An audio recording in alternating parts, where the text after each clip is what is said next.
Friday, everybody. It's your morning minute on Mile High Sports. It is a football Friday, even if it's not a Broncos football Friday. It's still the NFL playoffs, a lot of exciting games going on, and a few things for the Broncos to watch for as well.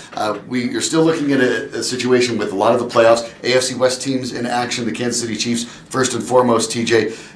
One of the more interesting teams back and forth looked like they were going to be one of the best teams in the league. Then they sort of fell apart. Then they got it back together. Where do you see it going for them and some of the other wild card games to keep an eye out for? Yeah, well, I think Kansas City wins the game because they're playing against an inferior opponent, a very inconsistent opponent. I don't think they cover because they're 8.5-point favorites, but this will be the first playoff win for the Chiefs at Arrowhead Stadium since the Clinton administration.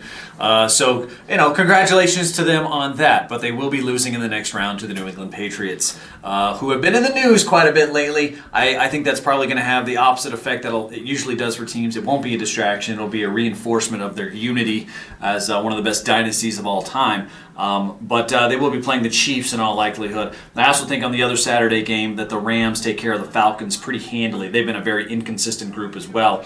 And then I think maybe the biggest game of the weekend I'm really looking forward to is New Orleans versus Carolina. The Saints are fantastic at home, but that's going to be an offensive shootout for sure. Both of those defenses are still really good, but you've got maybe the most prolific offense in New Orleans, and then maybe the hottest offense in the league in Carolina going up against one another. Three of those games this weekend are really, really good.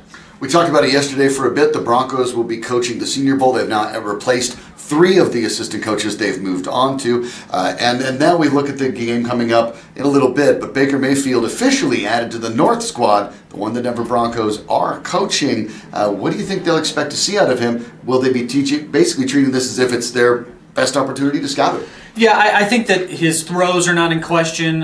His physicality is not really in question. He's a little bit shorter, and I know that the Broncos usually like bigger quarterbacks, so that may be a little bit in question, but you already know that about him. What they really want to know about him is what is his attitude like, how coachable is he, how willing is he to humble himself, so to speak, to win over his teammates and coaches. All of those things I think are going to be really, really big, and honestly, you're going to learn more about Baker Mayfield coaching him at the Senior Bowl than you ever would at the Combine. So I think this is an enormous opportunity for the Broncos. Broncos, of course, will spend the offseason, and really it starts right now for them, looking at quarterbacks and looking for a way to get that team back into the playoff contention that the other teams will be in. So we'll stay on top of that. Next week, Nate Lundy will also be back, and we'll also keep an eye on a hot Colorado Avalanche team, won 4 out of 5, got a shutout last night, and a Nuggets team that seems to be rounding into form as well. So a lot going on in Colorado sports. Keep it right here, milehighsports.com, and you have a happy Friday and a very good weekend.